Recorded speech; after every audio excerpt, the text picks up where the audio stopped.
Poor janitor's daughter calls Mafia Boss. He'll kill her. When he walked in, he was shocked. Please, sir, he'll kill her. The child's voice cut through Marco Valentino's $1 million deal like a knife. He didn't recognize the number. He almost didn't answer. My mama, he'll kill my mama. 10 years old. Terrified. And she had his private line, the one only 5 people in the city knew. Then he heard it. Shouting. Breaking glass. A woman screaming. The line went dead. Marco Valentino built his empire on fear. He knew every player, every threat, every angle. But this? A child calling for help from an address in the slums. An address he technically owned but had never seen? 7 minutes. That's how long it took him to abandon $50 million and race across the city. The sounds got worse with every floor he climbed. A man's rage. A woman fighting back. A child crying. 3rd floor. Door hanging off its hinges. And inside. The woman who cleaned his office every night. The one he'd walked past 200 times without looking at her face. Bleeding. Defiant. Standing over her was Diego Reyes, Costa's family enforcer, untouchable, and holding a gun to her head. The invisible janitor had been fighting a war Marco never saw. And her 10-year-old daughter just dragged him into the middle of it. What happened next didn't just save their lives. It shattered everything Marco thought he knew about power. Because that little girl? She didn't just call for help. She changed the game entirely. Before we start, let me know in the comment section which country in this beautiful world you are watching from, and do not forget to like, share, and subscribe to this amazing channel. That way, YouTube will keep showing you wonderful stories from this channel. Now, let's begin. The fluorescent lights of the 22nd floor cast everything in sterile white. Sofia Torres pushed her cleaning cart past the executive offices, her rubber-soled shoes silent against the marble. 11 p.m. The building was a graveyard of ambition, emptied of everyone except the security guards downstairs and the man behind the glass wall ahead. Marco Valentino sat at his desk, tie loosened, sleeves rolled up, staring at documents that probably represented more money than Sofia would see in her lifetime. He didn't look up as she approached. Just the floors tonight, he said, not a question, barely an acknowledgement. Yes, Mr. Valentino. Sofia kept her eyes down, her voice steady and small. She perfected that voice over 2 years. The one that said, I'm here, but I'm not really here. Don't look too closely. He returned to his papers. She'd been cleaning his office every weeknight for 24 months, and she knew with absolute certainty that if asked, he couldn't describe her face. She was furniture. Useful. Invisible. Exactly how she needed to be. She'd learned invisibility the hard way. Before, she'd been vibrant, laughing too loud in restaurants, wearing colors that caught the eye, dancing in grocery store aisles with Lucia giggling in the cart. That woman was dead now.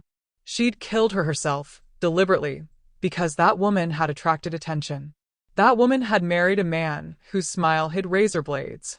The memory flashed unbidden, her face in the bathroom mirror, one eye swollen shut, lips split, Lucia's small voice through the door. Mama? Are you okay? Diego's footsteps in the hallway, coming back. The moment she'd understood with crystal clarity that staying meant dying, or worse, it meant watching him do to Lucia what he'd done to her.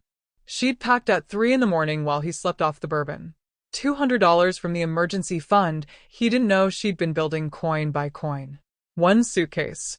Lucia crying silently in the back seat. Where are we going, Mama? Sofia's answer then, same as now, somewhere safe. That was the night she'd stopped being Sofia Torres, vibrant and alive, and became Sofia Torres, the shadow. The woman who worked 3 jobs under a name that wasn't quite hers. The woman who never made eye contact. Who never stayed anywhere long enough for people to remember her. Who trained her daughter to lie about their address, to check door locks 3 times, to memorize the fastest route to every exit. Their apartment was a fortress of paranoia. 5 locks on the door. Windows that didn't open more than 3 inches. An escape plan taped inside the closet, practiced monthly like a fire drill. Lucia had stopped asking why. She just memorized the plan, tested the locks, slept with her shoes on some nights.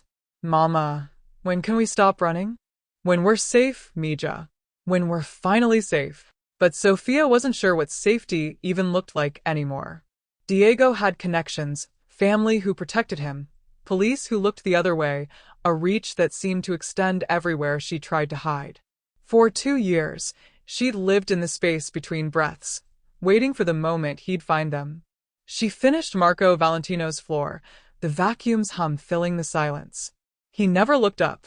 Perfect.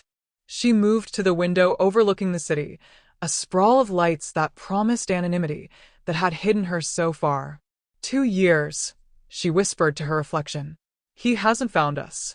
Maybe we're finally safe.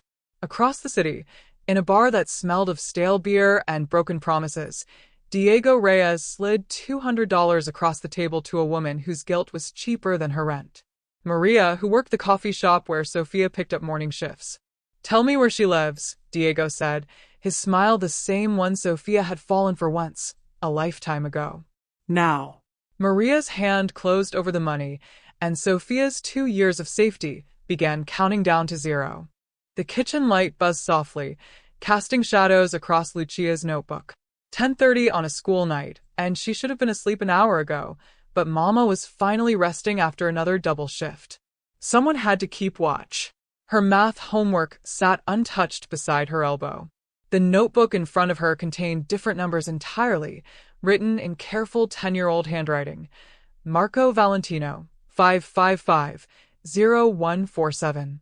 Office, Valentino Tower, floor 22. Responds to emergencies. Everyone fears him. Everyone respects him. Lucia had excellent penmanship. Ms. Rodriguez said, so every week. But Ms. Rodriguez didn't know that Lucia had practiced her letters by copying emergency contact information, by writing and rewriting escape routes, by making lists of safe places that kept getting shorter. She remembered everything from before. That was the problem with being 10, old enough to understand, too young to forget. She remembered when Papa Diego had been kind, before the drinking got worse, before his hands became weapons. She remembered the exact moment his love had curdled into something poisonous. She'd been 6, laughing at the wrong time during dinner. His face had changed, like a mask slipping. After that, nothing was ever funny again. She remembered Abuela most of all. The way her grandmother had helped them pack that night, moving quickly despite her bad hip. The way she'd hugged Lucia at the door. Be brave, Mija. Protect your mama. 3 days later, Abuela had fallen down the stairs. That's what the police report said. Fallen. Lucia knew better. She'd heard Papa Diego on the phone with Mama afterward. Your mother should have minded her own business. Clumsy old woman. Sometimes, late at night, Lucia wondered if it was her fault. If she'd been better, quieter, perfect enough, maybe Papa wouldn't have been so angry. Maybe Abuela would still be alive. The thought lived in her chest like a stone she couldn't swallow. She processed it all through planning now. Other kids had therapy. Lucia had notebooks. Lists of what to do if Papa found them. Where to hide. Who to call. How to survive. 6 months ago, Mama had brought her to the office during winter break. No babysitter, no choice. Lucia had sat in the break room with a coloring book, being so quiet, so good, that the security guard forgot she was there. But she'd been listening. Marco Valentino's voice had carried from down the hall, sharp and commanding during a phone call. I don't care about the cost. Protect what matters. Lucia had watched through the doorway as grown men jumped when he spoke. Watched them say, yes, sir, and right away, sir, with a kind of fear that was also respect. This was a man people obeyed. A man who protected what mattered. Child logic, maybe. But it made perfect sense to her. If someone threatens us, I'll call the man everyone fears. She'd memorized his number from the directory in the break room. Memorized the floor, the office location, the security patterns. She'd created code words with Mama. Red means hide, yellow means ready, green means run. And Mama thought it was just a game, a way to feel safe. She didn't know about the rest of the plan. Lucia's backpack hung by the door, always packed. 3 changes of clothes, their documents in a plastic bag, $47 stolen from Mama's tip jar over 6 months, one quarter at a time. Everything they'd need to disappear. She'd never told Mama about the Marco Valentino plan. Mama would say no. Mama would say, people like us don't ask people like him. Mama would say it was dangerous to involve powerful people in their problems. But Lucia had learned something Mama hadn't. Sometimes the only way to fight a monster was to call a bigger monster. She looked at her sleeping mother on the couch, one arm thrown over her eyes, exhausted in a way that went bone deep. Mama worked so hard, fought so hard, survived so hard. But she was tired, and Lucia could see it. Could see how the 2 years of running had worn her down to nothing but determination and fear. I won't let him hurt you again, Mama, Lucia whispered to the sleeping form. I'm not a baby anymore. I can protect you too. She folded the emergency plan carefully, tucked it into the bottom of her shoe, where no one would find it. Then she practiced, voice barely audible. Hello, Mr. Valentino? My name is Lucia Torres. My mama needs help. The words felt too big in her mouth. Too adult. Too desperate. But she practiced them anyway, over and over, until they sounded almost normal. Her textbook made a decent pillow. She meant to just rest her eyes for a minute, but sleep pulled her under fast. The dream started gentle, her and Mama at the park, laughing, but it twisted quickly, as her dreams always did. Diego's voice, smooth and terrible. Found you. Lucia woke gasping, heart hammering, her hands clutching the edge of the table. For a moment, she didn't know where she was. Then, kitchen. Home. Safe. She checked the locks on the door, all 5 of them secure. Checked Mama's breathing, steady, still asleep. Checked her phone, fully charged, tucked in her pocket, the way it always was now. Just in case, she whispered to herself, settling back at the table, eyes on the door. Just in case. Outside, somewhere in the city, Diego was getting closer. But Lucia had a plan. And when the time came, she would be ready. Saturday morning sunlight streamed through the grocery store windows, turning everything golden. Sophia pushed the cart while Lucia debated cereal boxes with the seriousness of a Supreme Court justice. The one with the tiger is clearly superior, Mama. It has marshmallows shaped like frosted flakes. That doesn't even make sense, Mija. It makes perfect sense. Double the sugar, double the fun. Lucia spun in the aisle, arms out, her laughter bright and unguarded. Sophia's chest tightened with something she'd almost forgotten, joy. Pure, uncomplicated joy. When had Lucia last danced in public? When had Sophia last allowed herself to smile without checking over her shoulder first? Get both, Sophia said, reckless. We're celebrating. Celebrating what? 2 years, baby. 2 years, and he hasn't found us. The words felt dangerous to say aloud, like tempting fate. But looking at her daughter's face, radiant with simple happiness, Sophia let herself believe. Maybe we really did make it, Mija. Maybe we're finally free. Across the city, Maria counted $200 with shaking hands. She'd known Sophia for 8 months. Nice lady, hard worker, never complained. But $200 was 2 weeks of groceries. 2 weeks of not choosing between electricity and food. Diego Reyes smiled across the table, reading her hesitation like a book. She's in the apartments on 7th Street. Building C, Unit 304. She's a nice lady, Maria whispered, hating herself. I'm sure she is. Diego pocketed his phone, that same charming smile that had fooled Sophia once. See? Everyone has a price. Even loyalty. Sophia and Lucia climbed the stairs to their apartment, arms full of grocery bags, still laughing about the cereal debate. Then Sophia saw it, the door slightly ajar. Everything inside her went cold. Lucia. Her voice came out steady despite the terror flooding her veins. Run to Mrs. Chen's apartment. Now. But Mama... Now. Lucia's eyes went wide with understanding. She dropped her bag and ran. Sophia heard her daughter's footsteps echoing down the hall and prayed Mrs. Chen was home, prayed Lucia would stay there, prayed this wasn't happening. She pushed the door open. The apartment was destroyed. Furniture overturned, clothes ripped from drawers and scattered like confetti, photos smashed, their small, careful life torn apart with methodical violence. And sitting on the couch, casual as a king on his throne, was Diego. "Hello, Sophia. Miss me?" Her hand found her phone. "Get out. I'll call the police." His laugh was familiar, warm, dangerous, the sound that used to make her stomach drop. "Go ahead. Call them. You know what happens when cops get involved with costas business." She did know. She remembered the last time she'd tried, before they ran. Diego released in 2 hours, walking back through the door with that smile and fury in his eyes. The beating that followed had cracked 2 ribs. Diego stood slowly, deliberately. 2 years you embarrass me. Made me look weak. Like I couldn't control my own family. Sophia backed toward the door. "I'm not your family anymore. We're divorced." "Divorced?" He laughed again, moving closer. "You're mine. You'll always be mine. And so is she." The mention of Lucia ignited something primal in Sophia's chest, not fear, but rage. Pure maternal rage that had been building for 7 years. "Don't you dare talk about my daughter." "Our daughter," Diego corrected, his voice dropping to that dangerous softness. "Who needs to learn what happens when women disobey?" He moved fast, faster than she remembered.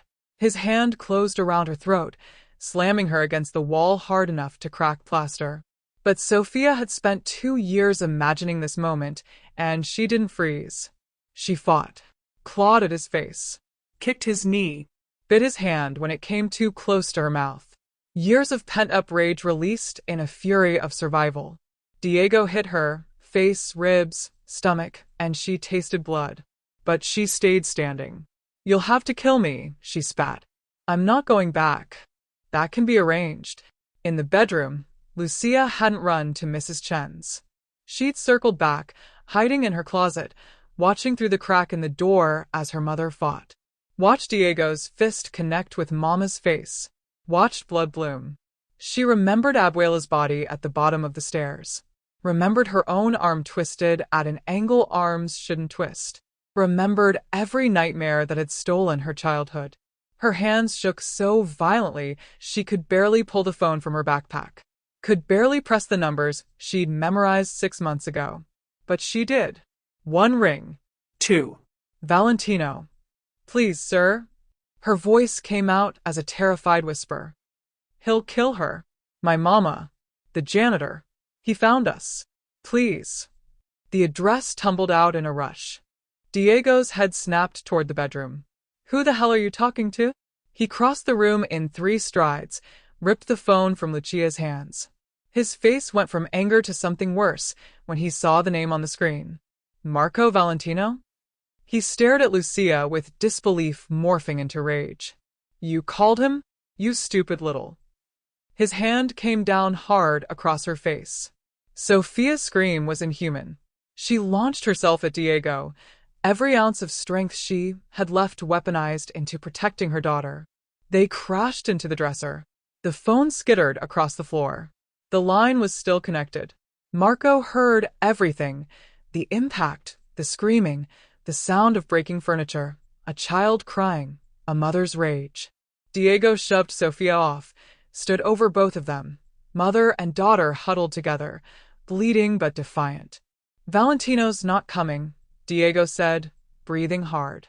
"And even if he does, this is family business. He won't risk war over a whore and her brat." Sophia spat blood. "You don't know him." Diego laughed. "Neither do you." Outside, the sound of multiple cars arriving. Doors slamming. Heavy footsteps on stairs. Diego's smile began to fade. The conference room overlooked the harbor. $50 million worth of shipping rights spread across the table in contracts and aerial photographs. Marco's attorneys were mid-sentence about tariff structures when his phone vibrated. Unknown number. He almost declined. His thumb hovered over the red button. Something, instinct, fate, the universe paying attention, made him answer instead. "Valentino." A child's voice, small and shaking, cut through the boardroom's expensive silence. "Please, sir. He'll kill her. My mama. The janitor." He found us. Please. The room went silent. Marco's face shifted from annoyance to something his lieutenants rarely saw. Ice-cold focus that meant someone was about to have a very bad day. Boss, the port deal. Vincent started. The window closes in an hour. Marco was already standing. Send every available unit to this address. Now. He repeated the location the child had gasped out before the line had dissolved into chaos, screaming, impact, terror. Sir, that's the East District, another lieutenant protested. We don't have jurisdiction. Marco's voice could have cut glass. I don't remember asking for permission. The black SUV caravan cut through the city like a knife, traffic parting before them, with the recognition of power. Marco watched the landscape transform through tinted windows, gleaming towers giving way to worn storefronts, manicured parks replaced by cracked sidewalks, wealth bleeding into survival. Who is this child? The question circled his mind. How does she have my private number? The janitor. Which janitor? Memory struggled to surface. A woman in blue uniform, pushing a cart past his office. Eyes always down. Voice always quiet. Yes, Mr. Valentino. How many times? Twice a week for how long? The realization hit him like cold water. I've seen her face 100 times and never truly looked at it. The building came into view, and Marco's jaw tightened. We own this. His building manager checked the property database on his tablet. Inherited from the Moretti acquisition 3 years ago. Been meaning to inspect. Apparently, the stench hit him the moment he stepped inside, poverty and decay, broken lights flickering in the stairwell, paint peeling like dead skin. This was his property, his responsibility, his blindness made concrete. With each floor, the sounds grew louder. A woman screaming, not fear, but fury. A man shouting, "You're mine." A child crying. The crack and crash of furniture breaking. Third floor. The door hung broken off its hinges. Marco moved to the threshold and froze. Recognition came in layers. The woman, bleeding, defiant, standing despite the damage. Sofia Torres. He knew the name from payroll. 24 months of signatures on cleaning schedules, and he'd never once connected the name to the face. The man, casual violence radiating from him like heat, Diego Reyes. Costa's family enforcer. Reputation for brutality. Untouchable because of who he worked for. The child, small, fierce, protective of her mother despite her own terror. Maybe 10 years old, with eyes that had seen too much. The calculation ran through Marco's mind in seconds. Helping Sofia violated territorial neutrality with the Costas family. Could start a war. Could cost him the port deal, the supply chains, years of carefully maintained peace. Behind him, his men waited. Boss, what are the orders? Another memory surfaced unbidden. His mother on her knees scrubbing a marble floor while a wealthy woman complained the tiles weren't shiny enough. Young Marco had asked later why she let them talk to her that way. His mother's answer, because we need the money, Mijo. Because we're invisible to people like her. He'd sworn that day he'd never be powerless again. Never be invisible. He'd built an empire on that vow. And somehow, in building that empire, he'd become exactly the kind of person who made others invisible. Who walked past suffering because acknowledging it was inconvenient. Diego stood over Sofia and Lucia like a predator savoring the kill. Marco stepped into the doorway. That's enough. Diego turned slowly, and for a moment surprise crossed his face before transforming into amusement. Well. Marco Valentino slumming in the East District. Come for the show. Marco's eyes moved past Diego to Sofia. The bruises told a story in layers, old yellow fading beneath fresh purple. Her face showed defiance even through the blood. Her daughter's terror was tempered by something harder, something forged in survival. Years of it. Years of fighting alone while he'd walked past her twice a week and never seen the battlefield she lived on. Let her go, Marco said, voice deadly quiet. Diego's smile widened. Make me. Marco stepped fully into the apartment, and his men fanned out behind him, 6 armed soldiers turning the small space into a war zone. Diego still had Sophia's arm in his grip, fingers digging into bruises that were already forming. "Look at this," Diego said, grinning. "The great Marco Valentino, rescuing damsels now. This is family business, Valentino. Not your territory." Diego's voice carried the confidence of a man who believed he was untouchable. "Everything in the city is my territory. Costa's family might disagree." Diego jerked Sophia closer. "This is my wife. My daughter. My business." Sophia's voice came out broken but fierce. "I'm not your wife. Not anymore." Diego yanked her arm violently, making her gasp. "See? Disrespectful. Needs discipline." Marco's eyes moved to Sophia, really looked at her for the first time. "Is this true? You're married to him?" Shame and defiance warred across her battered face. "I was. I left. He won't accept it." From the corner, Lucia's small voice cut through. "He killed my abuela. When she helped us escape, he killed her." Diego's laugh was casual, easy. "Old woman fell downstairs. Tragic accident." Marco's eyes narrowed. "Accident." Diego shrugged. "Clumsy woman. Should have minded her business." Marco studied the destruction around him. The apartment had been small but clean before Diego had torn through it. Child's drawings still clinging to the refrigerator, Sophia's work uniform hanging neatly by the door despite everything else being destroyed. He saw Sophia's bruises and layers, yellow beneath purple beneath fresh red. This wasn't the first time. Not even the 10th. He looked at Lucia, terror in her eyes, yes, but also something harder. Protective rage.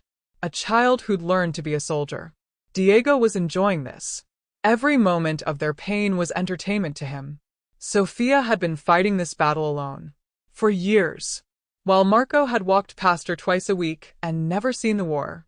"Walk away, Valentino." Diego's voice turned sharp. "She's not worth starting a war." "Who said anything about war?" Diego pulled a weapon, and the room's temperature dropped. "See, that's the problem.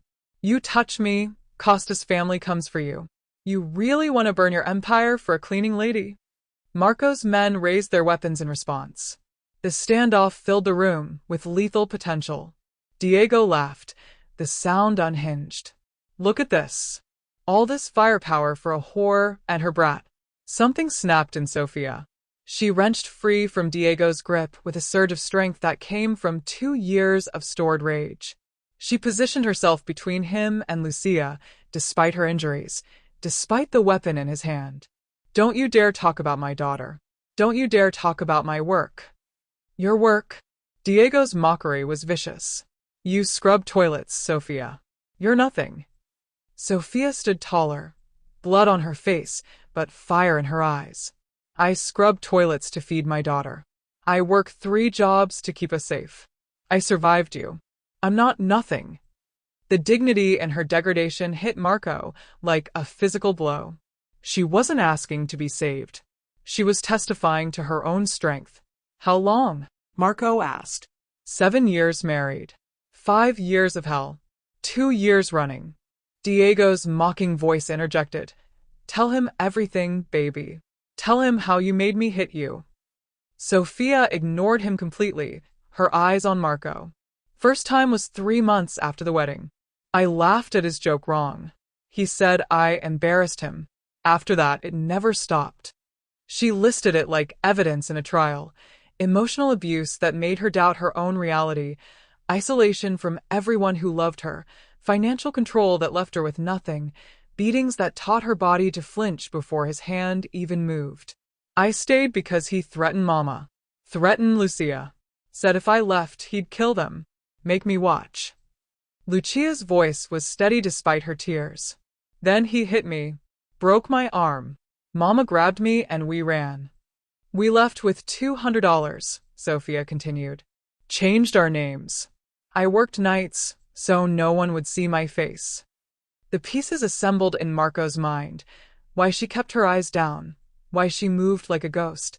Why she'd perfected invisibility as survival strategy. "Why didn't you ask for help?" Sophia's eyes met his directly for the first time, and the accusation in them was clear.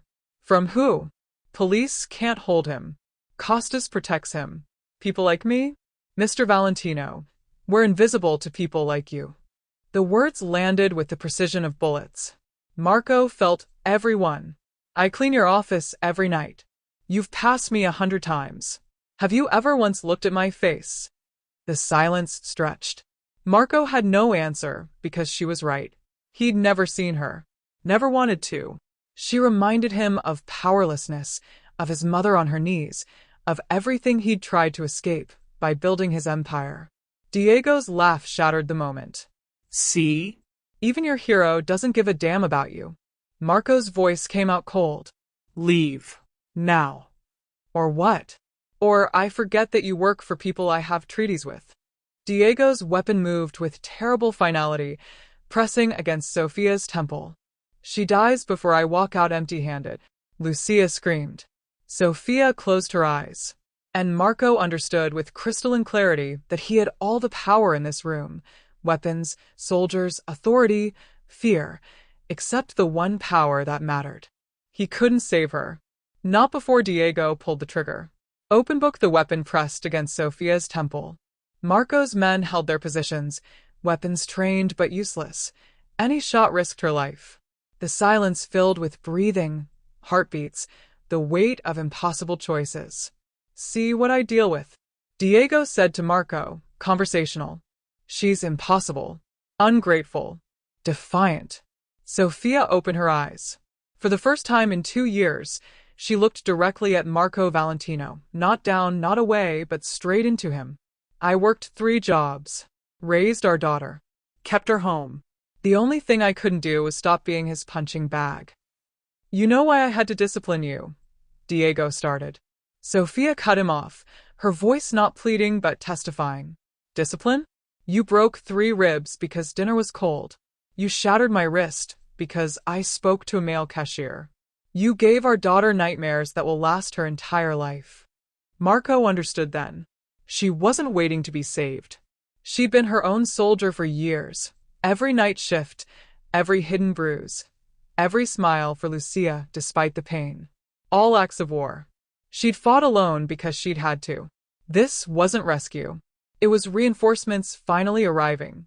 I stayed because I believed his threats, Sophia continued. He killed my mother and made it look like an accident. Who could I trust after that? Police came twice. He charmed them. Told them I was unstable. Showed them evidence I was lying. Her eyes never left Marco's. Costa's family protected him. He was their enforcer. Who would believe a cleaning woman over them? So I became invisible, worked nights, avoided cameras, taught Lucia to hide, to lie, to survive. Your daughter called me, Marco said. How did she get my number? Sophia's eyes snapped to Lucia, surprise and fear mingling. You did what? Lucia's voice came small but steady. I memorized it. From the office. I heard them say Mr. Valentino protects people. I thought maybe. Sophia pulled Lucia closer despite Diego's grip. Mija, we don't ask people like him. Why not? Marco interrupted. Because people with power don't waste it on people like us. We're not worth the trouble. Not worth the risk. Is that what you think? That's what I know. Sophia's words carried the weight of lived experience. I've been cleaning your building for 2 years, Mr. Valentino. I've seen how your world works. People like me? We're furniture. Useful when needed. Invisible otherwise. She paused. You've walked past me 200 times. You've never once asked my name. The accusation landed like a blade between his ribs. Marco saw his mother on her knees scrubbing marble floors, invisible to the wealthy families she served. Remembered his rage at her powerlessness. Realized with terrible clarity that he'd become exactly what he'd hated, someone who stopped seeing the people who served him. Diego laughed. This is touching. Really? But she's still mine. And you're still choosing between a whore and your treaty with Costas. Marco's voice went cold. Let me tell you something about treaties. They're built on mutual respect, on codes, on honor among criminals. Exactly. so back off. Men who beat women? Men who murder grandmothers? Men who terrorize children. Marco's eyes were ice. You have no honor. You have no code. Diego's smile faded. Surround the building, Marco said to his men. No one in or out. To Diego, here's what's going to happen. You're going to put down the weapon. Or what? You'll start a war? No. I'll end you. And when Costas asks why, I'll tell them the truth. You violated every code we live by. You made this personal. Diego's desperation became visible, trapped, cornered, understanding dawning. He pulled Sofia closer, weapon grinding against her temple. She dies. Then the kid. Then I take as many of you with me as I can. Sofia's voice came steady. Close your eyes, baby. Lucia's response was fierce. No, Mama. I won't look away anymore. Marco's hand moved toward his weapon. The choice crystallized. Save them or maintain peace. Empire or humanity. Power or purpose. He chose. Diego held Sofia as a human shield, weapon pressed to her temple. Marco's men had position, angles, training, but no shot that wouldn't risk her life. Lucia watched, refusing to close her eyes despite her mother's plea.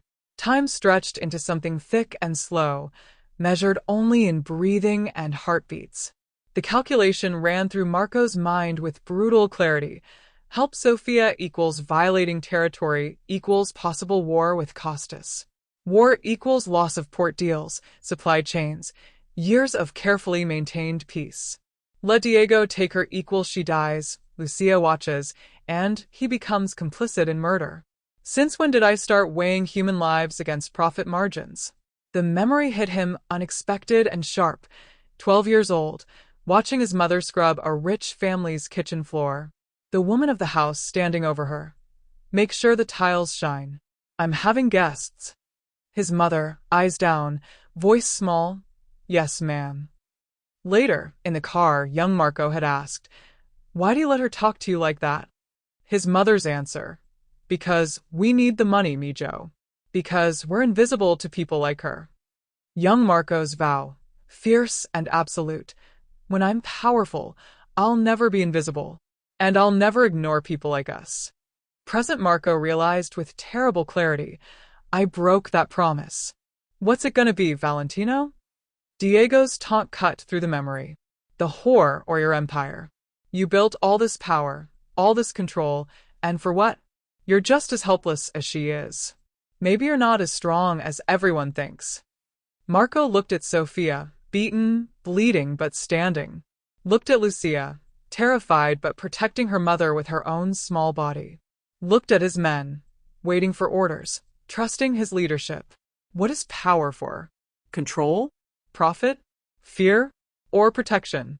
Sofia, Marco said. Take Lucia into the bedroom. Diego laughed. Sending them away to die alone? Some savior. Sofia's voice came clear and strong. No, I'm done hiding. I'm done being ashamed. If this ends, it ends with me standing. Marco felt something shift in his chest. Respect, recognition. Then stand behind me. Sofia pulled Lucia behind Marco's body, using him as the shield Diego had made her. Diego's rage exploded. You bitch. You ungrateful. He swung the weapon toward all three, backing toward the door, using threat alone to control the room. Marco's men tensed but held fire. The angles were still wrong, Sofia and Lucia still in the line. Lucia's eyes caught on the stove, the pot of water she'd been boiling for pasta when Diego had arrived, still bubbling. She remembered Mama teaching her, if you're ever in danger and can't run, fight with whatever you have. Adult-sized violence required child-sized strategy. She broke from Sofia's grip before anyone could stop her. 3 steps to the stove. Grabbed the pot handle with both hands, ignored the heat burning her palms. Threw boiling water at Diego's face. Diego's scream was inhuman. He released Sofia, weapon swinging toward Lucia. Marco moved. Combat training, precision, 2 moves. Hand on Diego's wrist redirecting the weapon. Elbow to throat collapsing the airway. The weapon clattered across the floor. Marco's men swarmed. Diego hit the ground under their weight, surrounded, powerless, terrified in seconds. Complete reversal. The hunter had become the hunted. Sophia stood over him for the first time in 7 years with physical advantage. Diego looked up at her, whimpering. Sophia, please. I'm sorry. I'll change. I'll get help. You had 7 years to change. 7 years to get help. 7 years to choose love over violence. I love you. You don't know what love means. Sophia's voice carried the weight of 7 years of pain. Love doesn't leave bruises. Love doesn't break bones. Love doesn't kill grandmothers. She paused. You're nothing. You were always nothing. I was just too afraid to say it. Marco looked down at Diego. Diego Reyes. You violated every code. Beat a woman. Terrorized a child. Murdered an innocent person. You can't touch me. Diego's panic was visible now. Cost his family. They'll come for you. This starts a war. I'll take my chances. I'm valuable to them. I'm their enforcer. They'll find another enforcer. Men like you? Replaceable. Marco pulled out his phone, speed dialed. Get me Miguel Costas. Now. The wait felt eternal. Then, Miguel. Marco Valentino. I have one of your enforcers. Diego Reyes. He's violated codes. Miguel's voice came through on speakerphone, filling the room. What codes? Domestic violence. Murder. Terrorizing a child. All while claiming your family's protection. Long silence. Then, these claims true, Diego? Diego panicked. She's lying. I asked you. Not her. Diego's silence was confirmation enough. Miguel's voice went cold. We don't protect men who dishonor us. Handle it. The line went dead. Take him, Marco said to his men. Diego was dragged away, screaming promises, threats, pleas that dissolved into the night. Sophia's legs gave out. Adrenaline crash. 2 years of terror released in one moment. Lucia caught her. Mama, we're safe. We're finally safe. Sophia sobbed, the sound raw and broken and free. Marco watched real courage crumbling after the battle ended. He knelt beside them both, these warriors who'd fought alone for so long. You're safe now. I promise. You're safe. The apartment felt smaller with Marco's men standing guard at the door. Sophia sat on the floor holding Lucia, both of them crying, not the quiet, careful tears they'd learned to hide, but the loud, broken sobs of people who'd finally survived. Marco stepped away, phone already at his ear. I need a medical team. Discreet. Now. Pause. I need an apartment in the Tower District. Security. 2 bedrooms. Today. Another pause. I need employment contracts ready. The medic arrived within 20 minutes, a woman with efficient hands and kind eyes. She cleaned Sophia's wounds, checked Lucia's burned palms, worked in silence while Marco made more calls in the corner. I'm moving you both to a secure location, Marco said when the medic finished. Safe building. Security. No one will find you. Sophia's voice came out shaking. I can't afford that. You're not paying. Then I can't accept it. Marco looked genuinely surprised. You're in danger. I'm offering protection. I don't want charity, Mr. Valentino. Sophia's spine straightened despite her injuries. I don't want pity. I've survived 2 years without either. I won't start now. This isn't charity. It's... what? Sophia's voice carried an edge. Kindness? Guilt? Payment for the entertainment of watching my life fall apart. The words stung. Marco felt them land. I'm trying to help.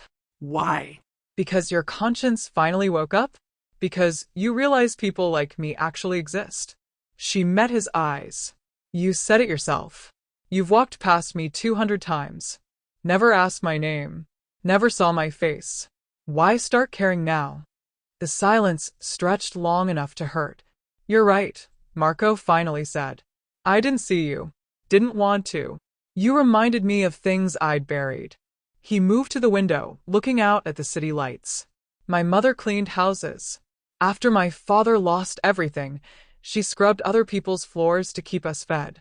I watched rich people treat her like furniture, like she didn't matter, like she was less than human. Sophia listened, Lucia quiet in her arms. I swore I'd never be powerless like her, never be invisible. I built this empire to matter, to be seen. Marco's voice went quiet, but somewhere along the way, I became the people I hated. I stopped seeing the people serving me, stopped caring about their names, their lives, their battles. He turned back to face her. You said you don't want charity. I understand. So let me offer something else. What? A job. Real job. Day shift. Facilities manager. You'd oversee cleaning crews, coordinate schedules, handle vendor relationships. Sophia's suspicion was immediate. I clean floors. I don't manage. You've worked 3 jobs simultaneously for 2 years. You've coordinated complex schedules while protecting a child and surviving violence. You're overqualified. He paused. It's not charity. It's recognizing talent I was too blind to see before. And the apartment? Employee housing. Part of the compensation package. Safe building. Security. All employees in danger have access. Just for me? No. For anyone who needs it. Marco's voice carried conviction. You taught me something today.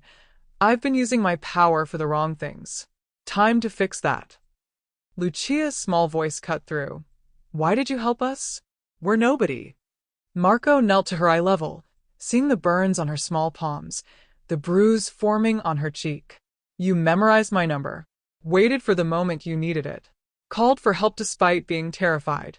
You saved your mother today, with intelligence, courage, and strategy. I was scared. Courage isn't not being scared.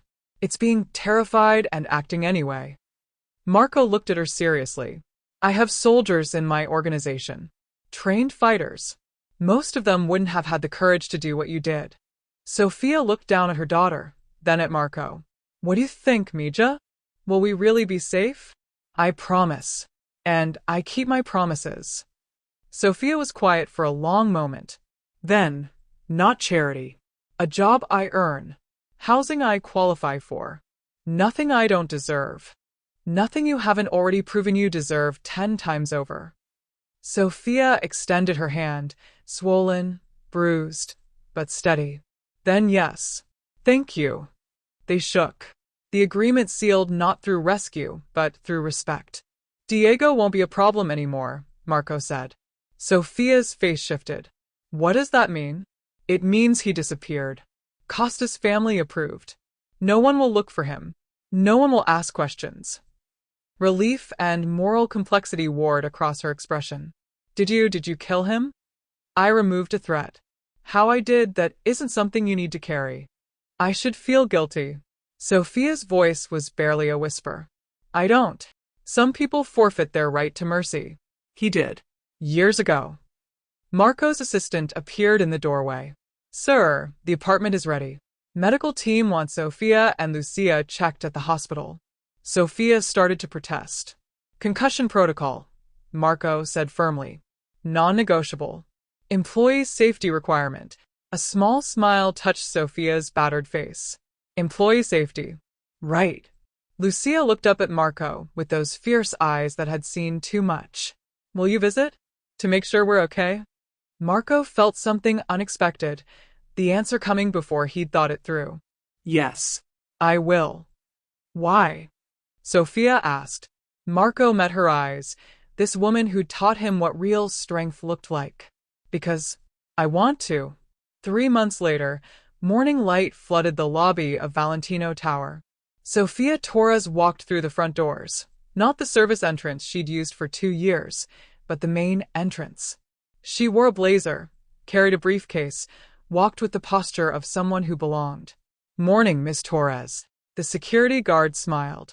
Morning, Marcus. Sophia knew his name now. Knew his kids were 8 and 10. Knew his wife worked nights at the hospital. Knew his story the way he now knew hers. How's your daughter's soccer team doing? Undefeated. Thanks for asking. She walked to the elevators like she belonged. Because she did. Her office on the 15th floor had a placard. Facilities Management, Sofia Torres. She managed a team of 15 people, reviewed schedules, coordinated vendors, solved problems that would have seemed impossible 3 months ago. "No, that's not acceptable," she said into the phone that morning, her voice carrying authority earned through survival. "My team deserves better equipment. Send me the vendor list. I'll find better options." Coworkers respected her, sought her advice, listened when she spoke. Lucia's transformation was quieter, but just as profound.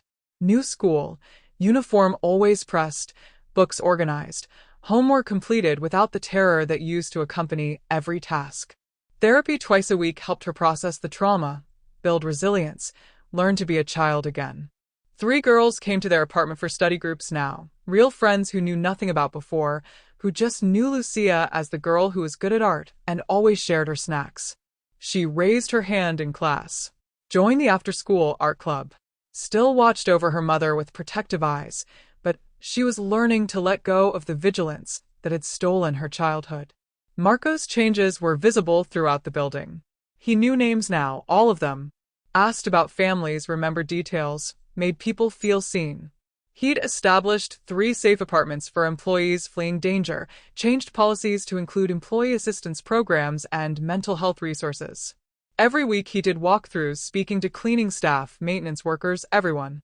Still feared in his world, but also respected differently. The school auditorium filled with parents and teachers for the award ceremony. Lucia sat in the front row, nervous fingers smoothing her dress. The principal spoke. "Our next award for courage and resilience goes to Lucia Torres, who showed extraordinary bravery during a family crisis. She demonstrated that heroism isn't about size or strength, it's about heart." Lucia walked to the podium, small but standing tall.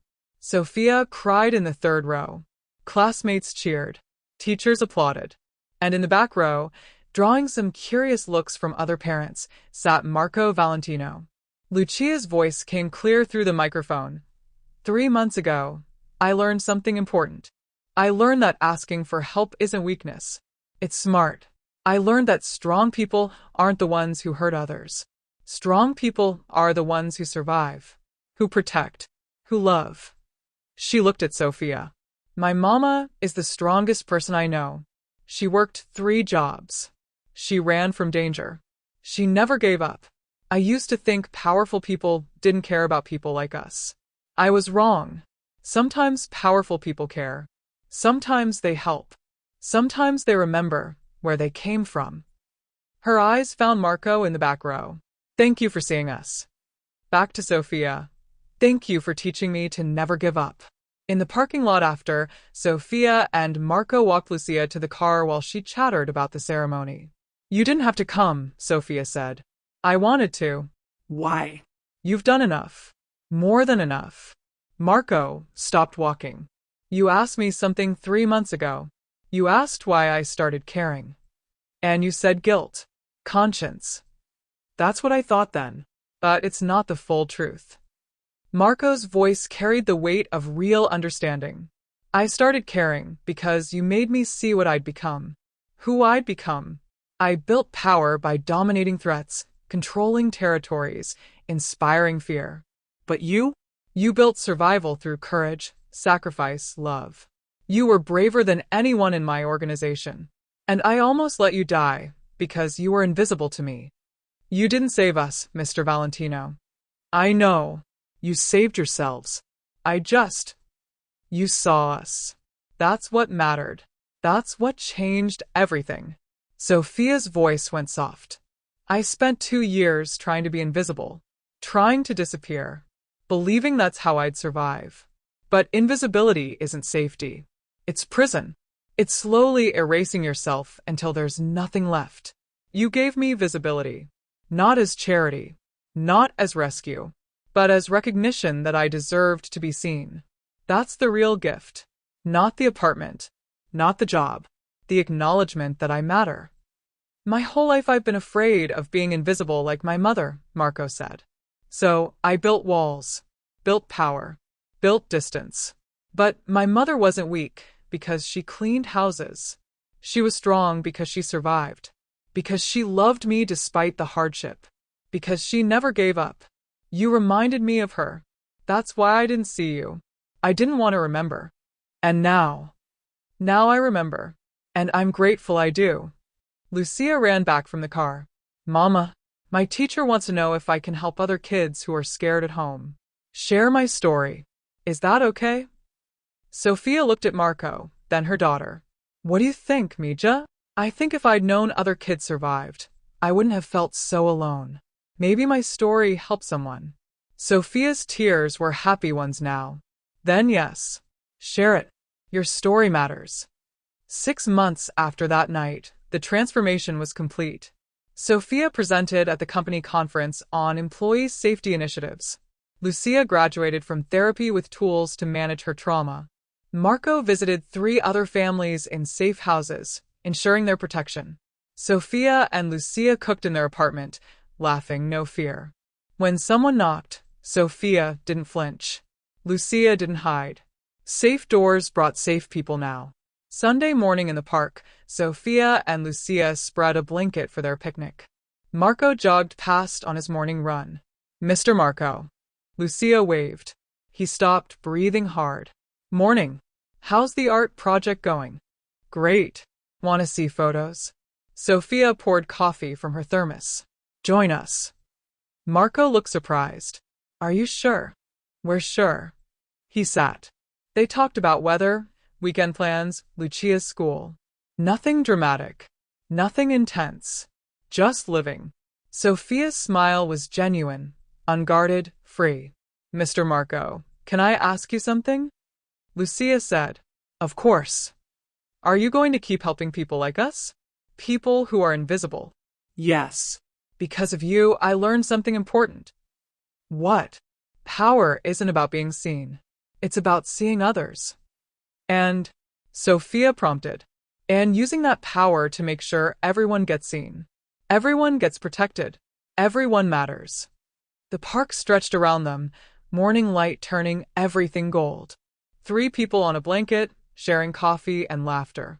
Sophia no longer invisible. Lucia no longer afraid. Marco no longer blind. Sophia's voice carried soft through the morning air. 3 months ago, I thought powerful people would never see people like us. I was wrong. The right person, at the right moment, with the right heart, can change everything. True strength isn't found in those who wield power, it's found in those who survive without it. The bravest battles are fought in silence, by those the world doesn't see, by the mothers working 3 jobs, by the children who memorize emergency numbers, by everyone who survives despite the odds. But when power meets courage, when visibility meets invisibility, when someone finally sees the unseen, justice becomes possible. Protection becomes real. And the invisible finally step into the light where they belonged all along.